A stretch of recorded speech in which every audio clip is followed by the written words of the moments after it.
up, sports fans? It's your man D back, speaking mind sports talk. Alright, check it out. Josh Taylor versus Teofimo Lopez, the end of 2021. Maybe the beginning of 2022. Never know. But Josh Taylor seemed to change his tone a little bit about taking on Teofimo Lopez for the love of sports. Let's talk about it. Alright, look. Josh Taylor and Jose Ramiez early on said once they get done with their fight, they're going to 147. Challenge the guys likes of Earl Spence, Sean Porter, Terrence Crawford. Yeah, these guys are ready to go achieve.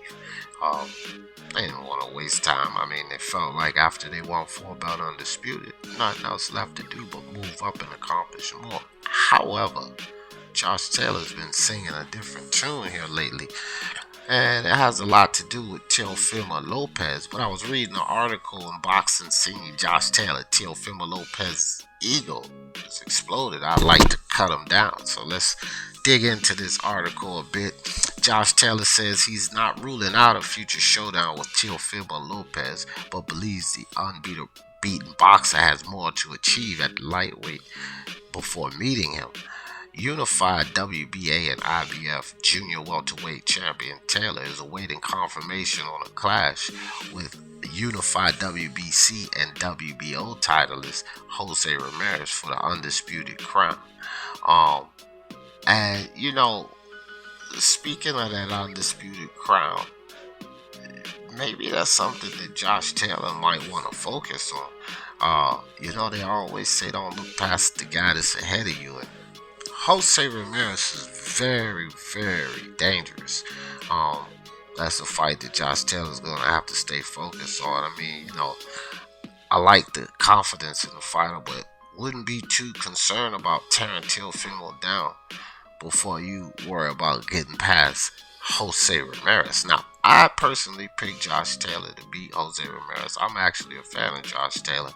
Everybody knows I'm a fan of Teofimo Lopez, but I really like Josh Taylor. He took my guy Regis Prograis out of there, and I thought that Regis would beat him. Now, unlike a lot of people, I didn't necessarily believe Regis would knock him out.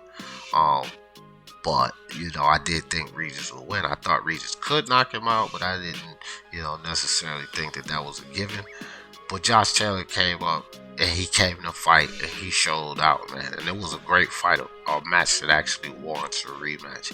And I always had Josh Taylor and Regis Prograis as the two top guys.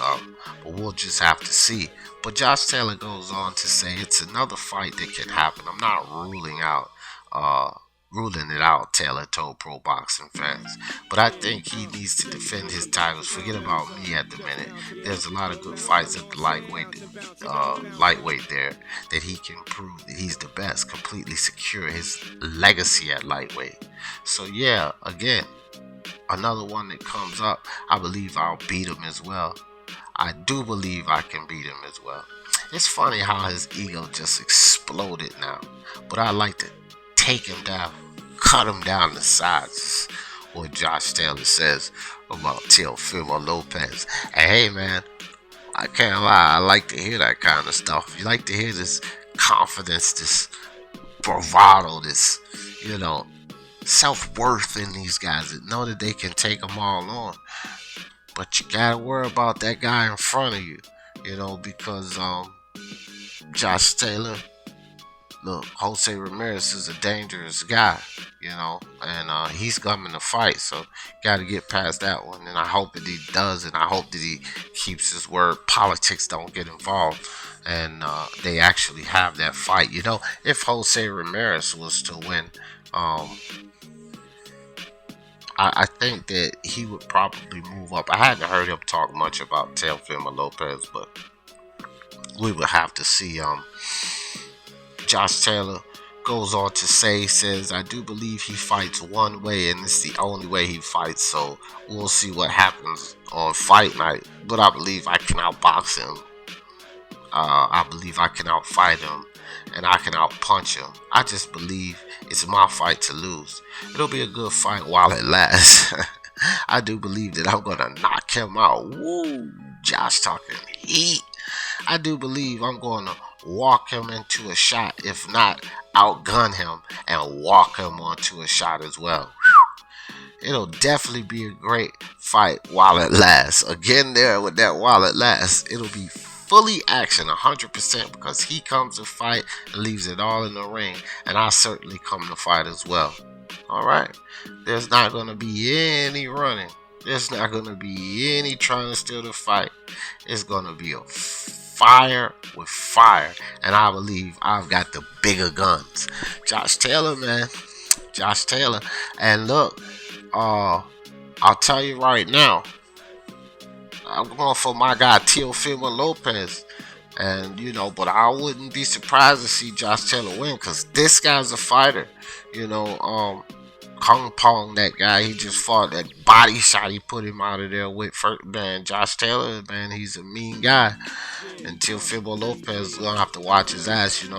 He's not going to be the bigger guy like he was with Lomachenko. These guys at 140 are bigger, stronger, more durable guys. So Teo's going to have to box. He's going to have to watch his ass in there with Josh Taylor. But guys, man, wouldn't that be exciting for us to get this fight? Teofimo Lopez, Josh Taylor. Teofimo Lopez has options still down there at 135, and just like Josh Taylor said, he can make a name of himself. Probably see a fight or two before he leaves that division, and one name comes up for sure is the rematch with Vasyl Lomachenko, because that was a good fight and a lot of people believe that this fight warrants a rematch. And then of course there's Devin Haney to clear the dispute of undisputed, because Devin Haney does hold that WBC belt and therefore there is a dispute. So as Josh Taylor said, Teofimo has business down there at 135 to handle, to solidify himself and prove he's the best. And once Josh Taylor beats Jose Ramiez, he's proven that he's the best by far at the 140-pound division. And to be perfectly honest, Teofimo, he feels needs to do the same. And I don't have a problem with that. I think that Teofimo's done a lot to prove that he's the best. Again, that fight with Lomachenko was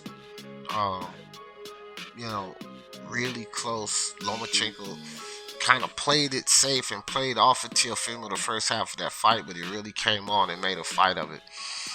As far as Teofimo having to prove anything toward anyone else or any other fighter, I don't think so, because Devin Haney's not done anything. That belt was given to him, but at the end of the day, that is a fight that Teofimo will probably want to take to clear the dispute for undisputed. And there's no dispute on it. You go up and you fight for undisputed again. And hey guys, it's a win-win situation for young Teofimo Lopez. If even if he goes unified ring belt lineal champion at 135 and then go up there and try to get full belt undisputed from either Josh Taylor or Jose Ramirez. Even if he loses, man, you're talking 19 fights maybe, and the kid already has, undisputed under his belt. Very impressive run. No knock on Terrence Crawford, but Teofimo's run to undisputed would be much more impressive than Terrence Crawford's at 135, should he clear the dispute with Devin Haney and then go see Josh Taylor. And that could be something that slides that kid right into the record books. Definitely a pound for pound, most likely pound for pound #1 fighter. Very big fight, very big fight. Just got to see how this stuff goes out, but hope it happens. I hope Josh lives up to his word. Politics don't get involved, and both of these guys continue to win, and we get that fight. Be very huge, very massive. But I just want to touch on that for you guys. About that Teofimo Josh Taylor situation. And y'all know how I always in this thing. For the love of sports, let's talk about it. Peace. Block, we can shop, pull up to the block and you can shop. What you want? Watch out, cause the cops hot. We shoot shots if you see the eye. You can't ball if you ain't got no hustle. Bitch, I get my grind on, fuck the struggle.